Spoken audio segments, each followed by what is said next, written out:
there for you.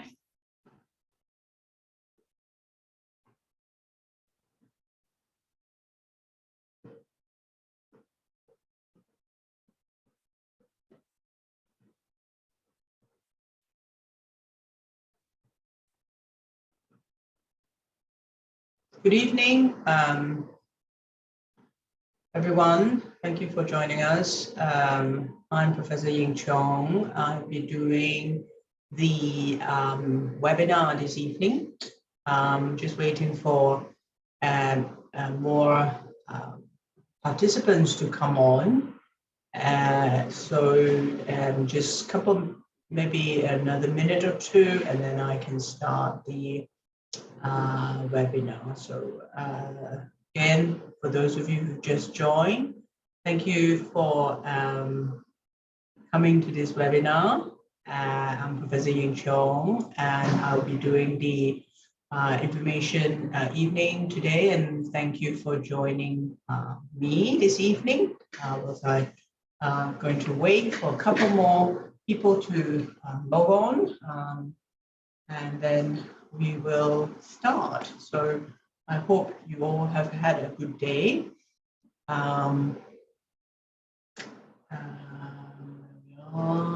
Okay, so let me see the time. Maybe wait for another 30 seconds or so, and then we can start. So thank you once again, those of you who've just joined. I can see some of you literally just joining the webinar, and this is the Complete Fertility's information evening. I'm Professor Ying Chong. I'll be giving you some of information around fertility treatment for single women in just a few minutes. I think, yes, now. So I think we've got quite a number of people on the webinar now, so I will start. So good evening, everyone, and for the next 20, 30 minutes or so, I hope to share with you some information around fertility treatment. And of course, you are more than welcome to type in questions as we go along, so that I'll try my best to answer those questions for you. And please put those in your Q&A box, and then I will try my best to answer those questions for you. All right. So what we're going to talk about today, I think, first acknowledging making this very first step. So welcome and thank you for joining this evening. I'll talk a bit about who we are as a fertility center, and how we can, use the most up-to-date science and medical treatment and technology to help you create a family. And of course, the most exciting part about what actually happens, in clinically, but also in the laboratory, and then helping you navigate the next steps to treatment. And of course, answer any questions, as I say, in the chat function, Q&A or chat, whichever one that you type in. But I think you can focus on the Q&A, then at least it's in one place for me to find the questions.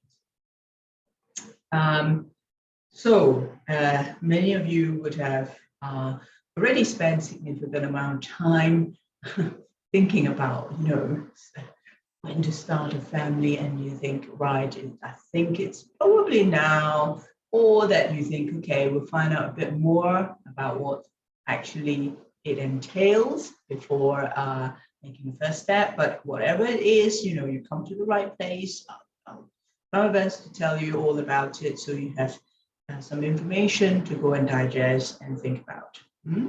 So we talk about doing insemination, increasing, and of course, female unexplained infertility, and of course, a few other technical side of things, of how things happen. Trying to move to the next slide. There we go. Okay, so Actually, the record from HFEA, which is the regulator of fertility treatment in the United Kingdom, has already recorded a significant increase in treatment for single women, accessing fertility treatment of different types. And of course, this is not surprising because society has changed, family units have changed, people's, of course, philosophy about having family has changed. So this phenomenon is not unique to the United Kingdom. It's actually worldwide. Who are we? Who's, we are a member of Avertis Health. Basically, we are the leading fertility provider, worldwide. Avertis has a huge number of clinics spread over the world, Australia, but also, of course, Ireland, Denmark, Singapore, and a growing presence in the UK. And our aim is to help our patients achieve a healthy singleton pregnancy. So important that, healthy singleton pregnancy. How do we do it? Well, I have an academic clinical hat as well. Being a clinician, I also do a lot of research, so do a lot of our doctors and nurses. So we aim to provide high quality but evidence-based individualized care. This is based on our research experience, of our practice. And of course, we have clinics dotted along the south coast of UK. These are some of our team members. Complete Fertility is a family. We've, made, what makes our clinic work for you are our staff, and you can see some very smiley faces there. Now, when you look at your journey, usually it starts off with a referral, either by yourself or through your GP. We certainly also see NHS patients. And when you come through to us, we will, of course, do some assessment, investigations. And sometimes patients may need further surgical or medical optimization treatment before they actually come through for actual fertility treatment. So this is a general pathway that you can see I've shown there. What other treatments we're talking about here? Well, there are various, and you can see on this slide. Donor insemination, of course, very common and successful treatment, and essentially that involves, I'll talk you through a little bit later, inseminating sperm directly into the cavity. Then, of course, here on the right-hand side, you can see IVF or intracytoplasmic sperm injection at VC. And that's a mouthful, but essentially what it means is injecting sperm into the egg directly. And in some occasions, we do need to do that to achieve fertilization. And egg sharing, of course, can utilize this technology this way, or IVF with donor eggs as well. Now, of course, there are other forms of treatment we offer, such as freezing eggs. This is increasingly more and more women are coming to our clinic because of various different reasons of wanting to freeze their eggs. And certainly when the center started, we did quite a lot of egg freezing for a lot of our oncology or cancer patients because we are attached to a very large a tertiary cancer center. But more and more now, we're finding women coming forth because they want to freeze their eggs due to, either sort of a social career reason or, many other reasons that they're requesting. And in fact, it's getting to be a very successful type of treatment. Frozen cycle, of course, we can transfer embryos that are frozen many years later. How can we help? Well, you can see here the slide. We obviously have go through a rigorous process of screening our donor for sperm, and we have a very clear, competitive price packages, very good success rate, which I'll talk about a little bit later. And we also perform assessment, fertility, just to check some of the fertility parameters that you may be wondering, okay, can it happen? You may have had a medical history of some sort that, you require clarification on infertility, that we also can assist you in testing. These are, not all of our donor team. You saw a picture earlier for our donor team, but there are key personnel in our donor team that you will be communicating very regularly.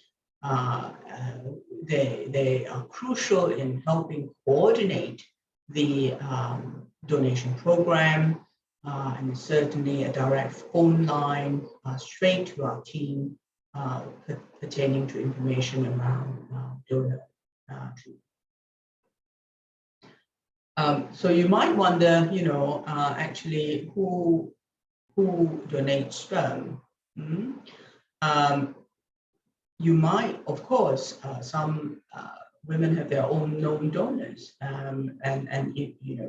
and that's certainly a possibility. If you have someone you can, of course, bring them through. We can talk you through how they could donate sperm. We have our own sperm bank, but only for our own patients. And the reasons for donating often, because they know, it's altruistic, it's that they know someone struggle, someone has,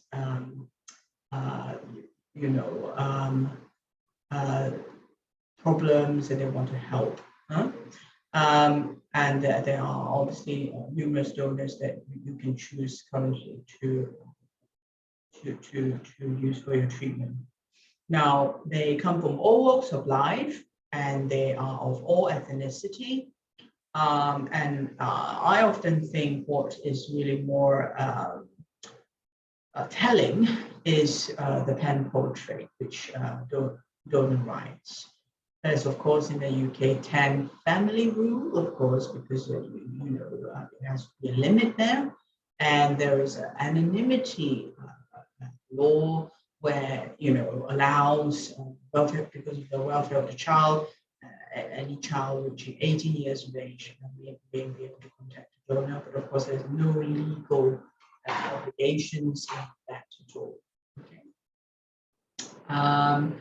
And here's an example of the web page that we will share with you if you do come through for treatment. And you can see there are various different types of headings here. You can see a cross and what other characteristics: height, occupation, hair color, eye color. Of course, due to identity, confidentiality, there's no identifiable information on this website. No face or voice or anything like that. So how do you select? Well, it's very individual. I always say to patients, don't be too fussy, because of course a lot of individual characteristics are very individual, and it doesn't always mean that the child will get those characteristics. So I think ethnic origin is very important, of course, but the hair and eye color perhaps not so specific. Weight and height, the same thing. Yeah. So this is a process which I'll walk you through. This is a insemination, intrauterine insemination process. You can see here it starts off with a scan, and it starts off with you can see on ultrasound how many eggs there are. 1 or 2 follicles we aim for. Follicles are fluid-filled sacs with eggs in it, and then And then once sometimes we use medication, sometimes we go with a cycle, depends on the patient's condition. And then when we trigger the ovulation, we can then get the sperm in a little syringe, and all it needs is a speculum examination, get the catheter into the uterus. And then, the insemination happens. And then, of course, the sperm then has to swim into the fallopian tube to fertilize the eggs. Now, right afterwards, we'll be giving some support with progesterone, and of course, one would hope that the pregnancy test is positive. And then, of course, then ultrasound scan at the end of the treatment. Thereafter, of course, the usual obstetric care as you would expect. Now, oops. Sorry, skip a slide. There you go. And that's the IVF cycle and what it involves. Well, IVF is a much more rigorous process because we use medication at a much higher dose. Medication creates a number of eggs, certainly more than one or two, and the eggs are collected in a surgical procedure.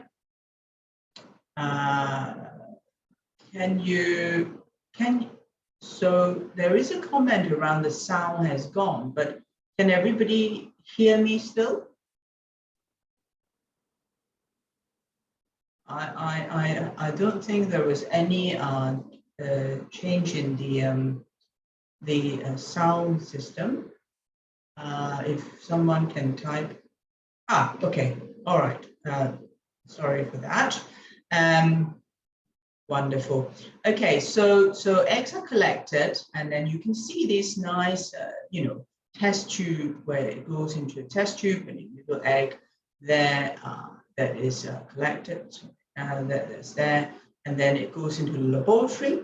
And in the lab, you see the fertilization occur either by just putting the sperm around the egg or really injecting the sperm into the egg. Once the embryos are growing and they're grown to a certain stage, usually 5 days, we then pop the embryo back, usually one, because they're really good quality usually. But of course, it depends on the quality of the embryo. Sometimes we may discuss having two. Certainly a discussion to be had with us at the time. And then the embryos will then be frozen if there were any spare. And then, of course, pregnancy test hopefully will be a positive, and then you get your scan on the 6 weeks thereabouts, right? Okay. Now, so that's the IVF cycle. Now, what's the mystery in the laboratory? What are the embryologists looking at?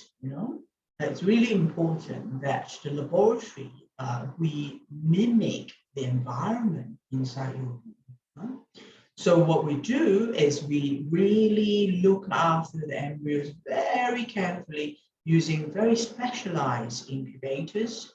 Nowadays, incubators are really, really high quality, and it allows us to observe the embryos in really very detailed setting. Now, this is one of the older type of incubators, but I'll show you the really up-to-date pictures of the incubators in a minute. So this is a picture of how egg collection happens. The eggs come out into the fallopian tube.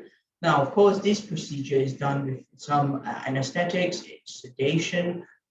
Usually suffice. You don't need to be knocked out completely by it. And with sedation, which you use very, very frequently, patients recover very quickly as well. Okay.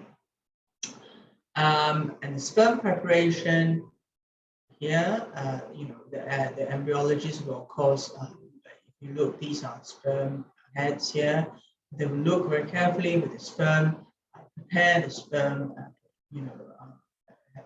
use washing methods and so on to prepare the sperm appropriately. Now, these are some pictures of what we call IVF insemination, of course. Now, the sperm here, look, you can see the head and then the tail. Now, the sperm don't normally light up, so this is just a picture. That's a picture, nice picture, but it's like the previous picture I showed you. You know, it was moving, and what happens is it'll fertilize the egg. One sperm will enter to fertilize it.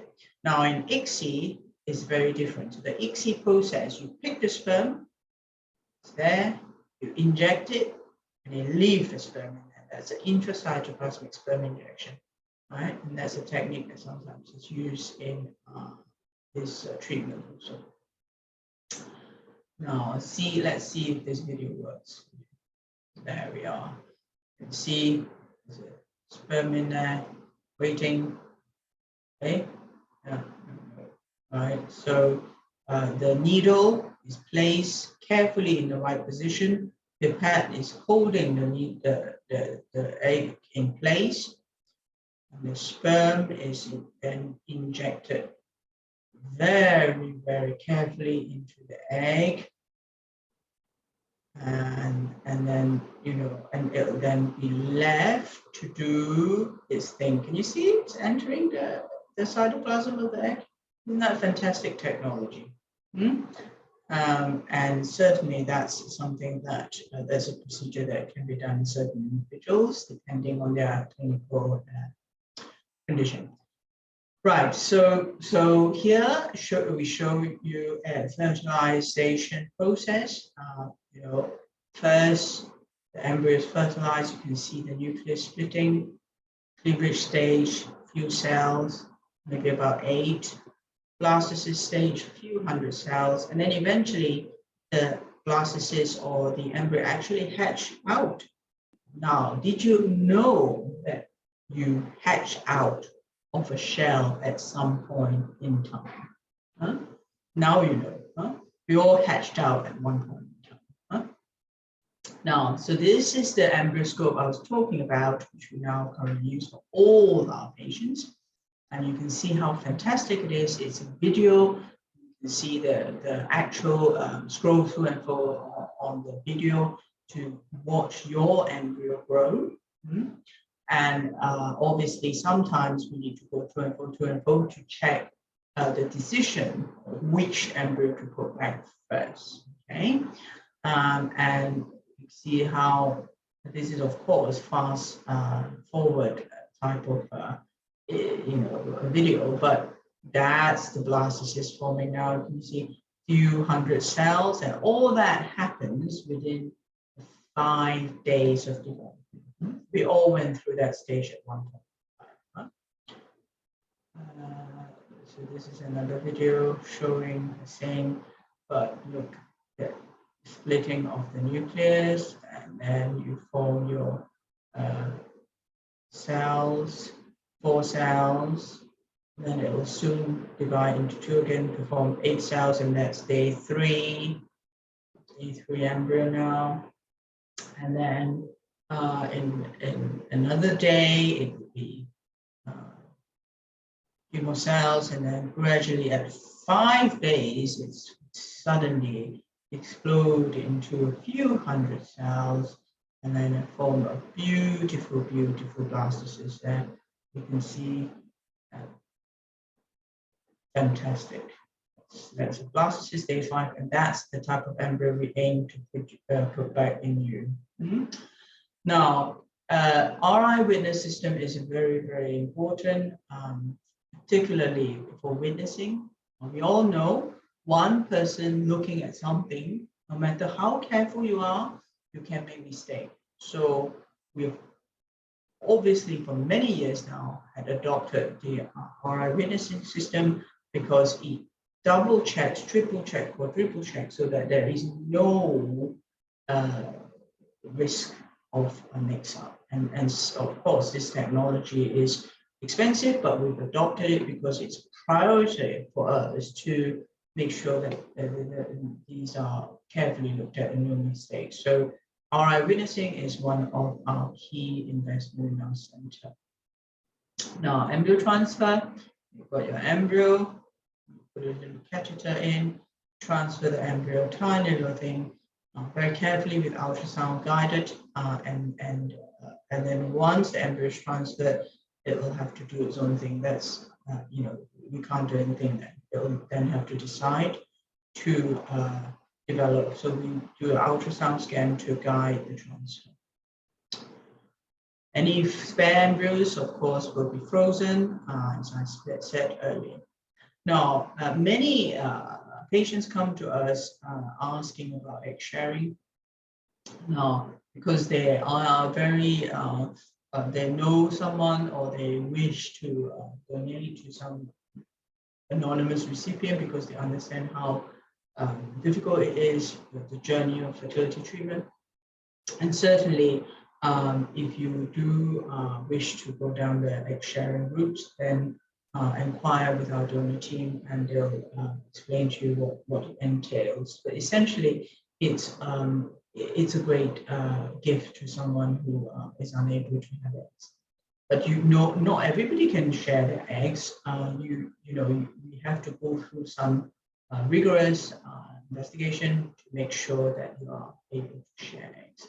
We talked about egg freezing earlier, and I said, whilst many years now we've been doing medical reason egg freezing for our oncology patient or cancer patient, and now there's many more women are coming forward to inquire about freezing eggs socially as a backup. And I always say to my patients, it's not a guarantee. Because egg freezing, whilst the technology has improved significantly over the last 5-6 years, it's still not, far from guaranteed. So if you do wish to talk about egg freezing, of course, one of our consultants or myself will be able to talk you through it, and we'll tell you, the pros and cons, depending on your age and medical history.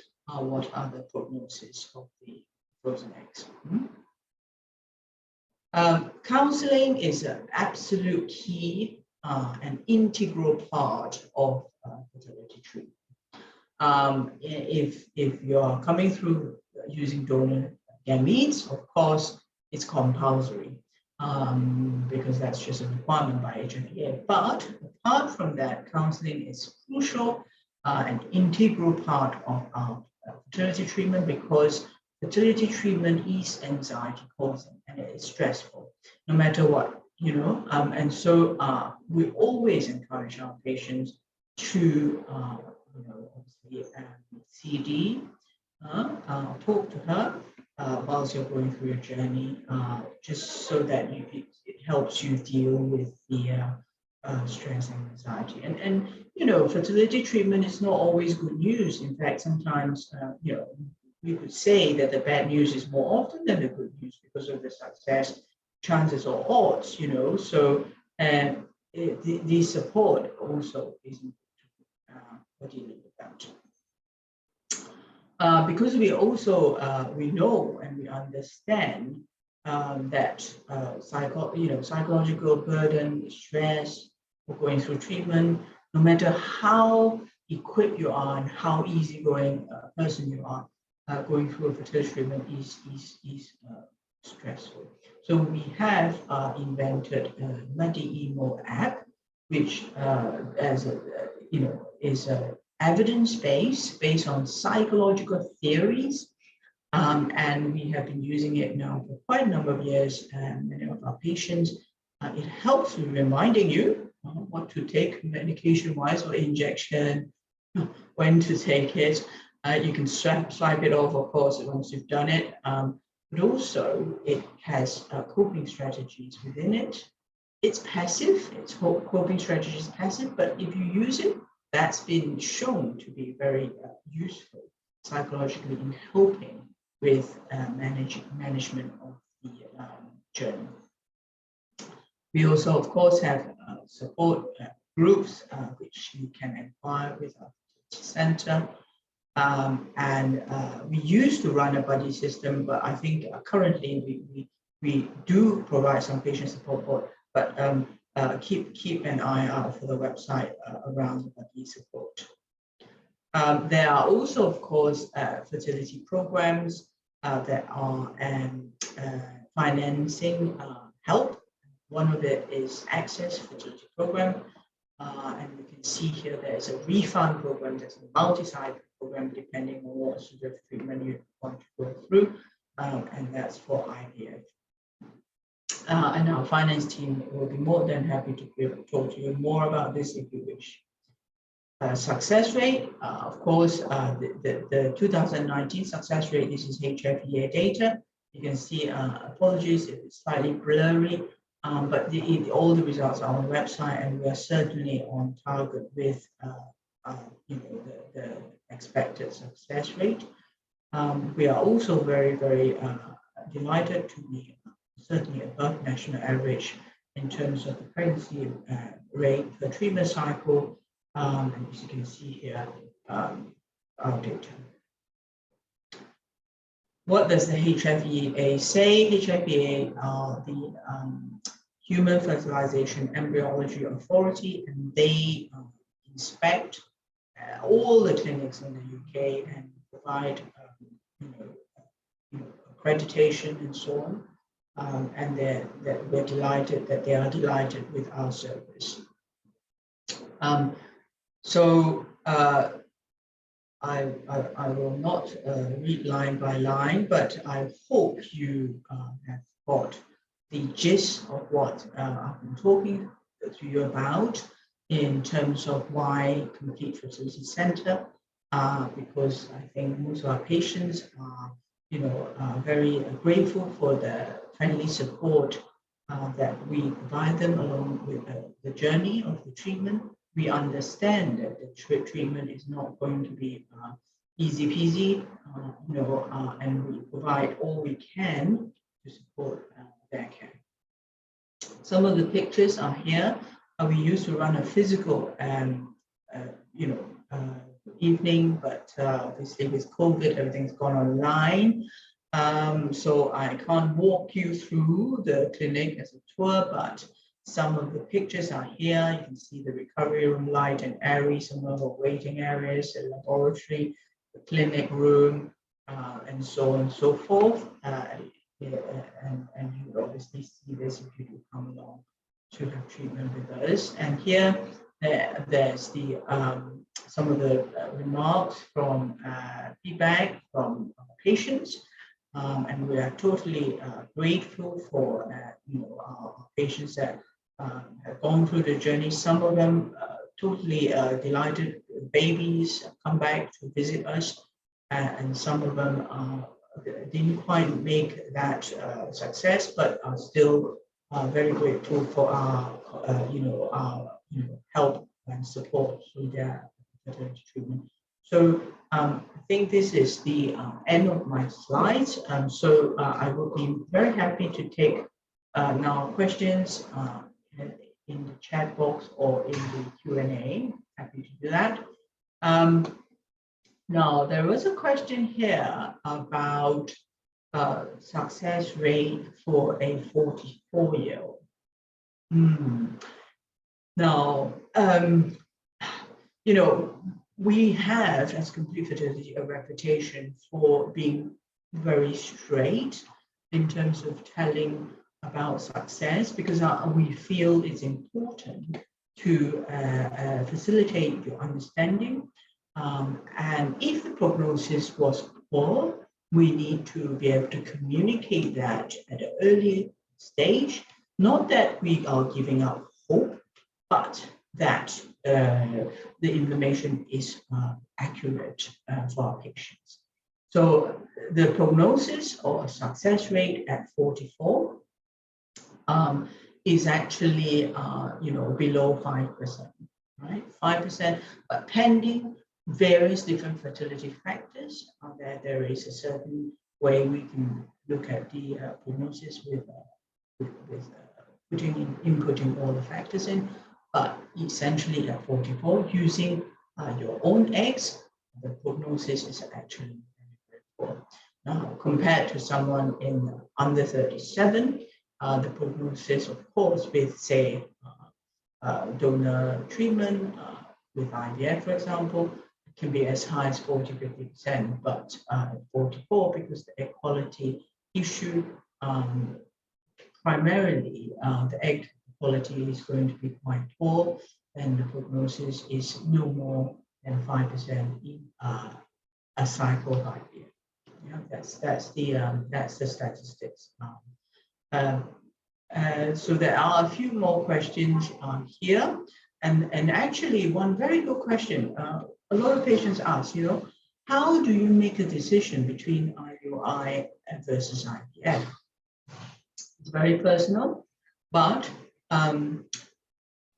it really depends on the medical history also, because of course, if your medical history is full of some factors that affect fertility, then it will either go one way or the other. So for example, if there were signs of a tubal damage or fallopian tube damage, then IVF, because IUI requires the tubes to be functioning, right?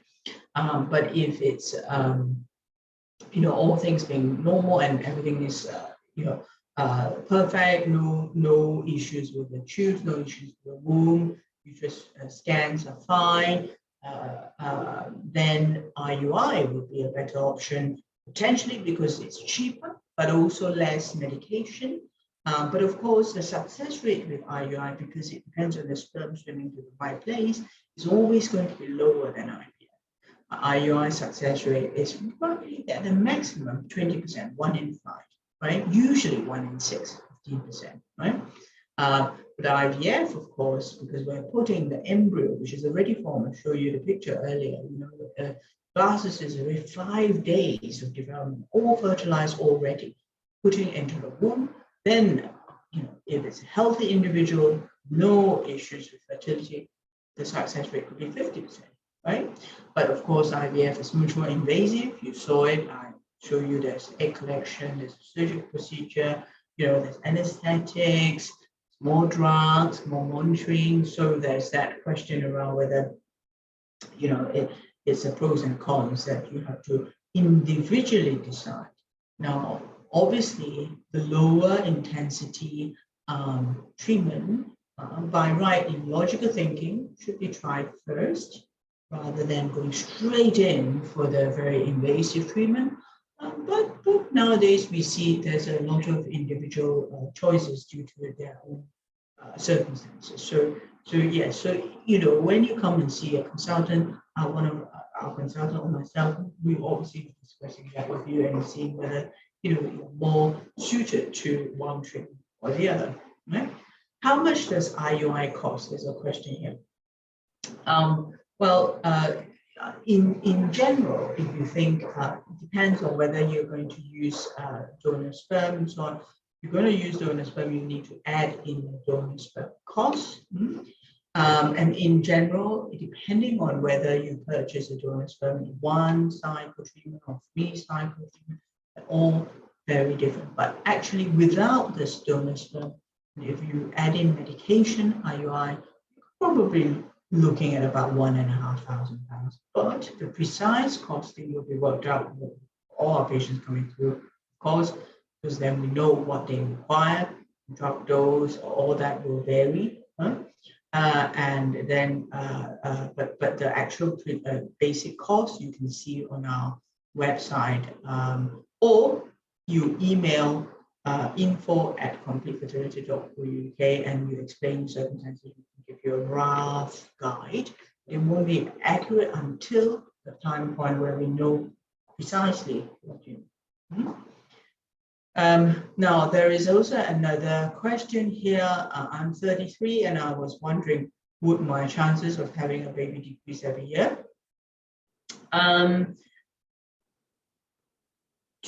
To be absolutely precise, yes, because egg quality decreases with age.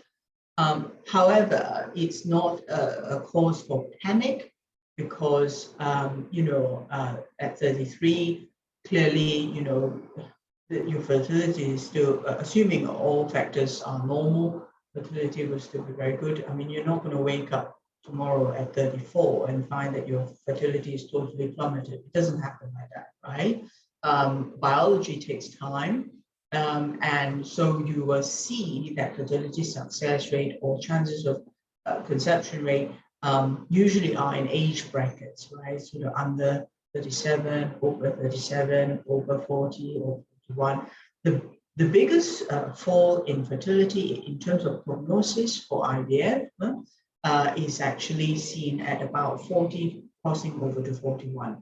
But it doesn't mean I'm encouraging you to wait till 40, because as a doctor, I would prefer to treat my patients in their 30s than 40s, because at 40, I make my job more difficult to treat patients because their prognosis or chance of success per cycle is much lower, right? So, I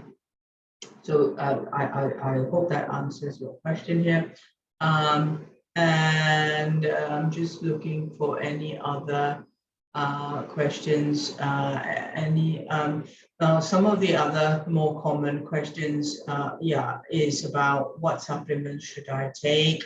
The most important supplement to take is actually folic acid and vitamin D, right?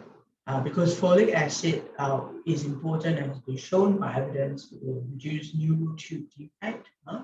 And then vitamin D, of course, is very important for skeletal formation, bone formation, many other biological functions of the baby. So those are the two crucial ones. Then apart from that, a lot of people take many other supplements, and that is, of course, very very individual. I often say, look, anything that's natural would be better for us, for you, because it doesn't take pills, you don't have to swallow anything, and it is much more natural. So things like oily fish has omega-3, berries and nuts have antioxidants, and so on and so forth, rather than taking pills. So, I think taking natural food is better. And there's someone who says that you want to talk with us and ask us specific questions. There's no problem, of course. All our patients have very different circumstances, and we are more than happy to speak with you. And as I say, we will give you, a very direct and straight answer so that you can have the accurate information to decide what you want to do. So please, absolutely not. You can email the info@completefertility.co.uk, and then your information. If you say you've been to the webinar, your information will be passed on to me. That's no problem. And there are some questions here. Okay, so I think the questions are pretty much done. So I'm just looking at time. I think we're nearly there. I hope that you have benefited from coming to this webinar. And once again, thank you so much for spending your Monday evening with me. I'm Professor Ying Chong, Complete Fertility. Can't see any more new questions. Any more that you can think of, please, you can email info@completefertility.co.uk or ring the phone number you can see on this webinar at the bottom of my slide. And thank you once again for joining this webinar, and I hope that you find it useful. If you want to make an appointment to see us, myself or our doctors, please also ring or email, and you can make the appointment to see us. If you want to come through directly privately, if you want to get referred by NHS, then you do need a GP referral. All right, so in the meantime, take care of yourself. Enjoy this fairly sunny evening. It's not raining here in Southampton. I hope you enjoy this evening, and take care.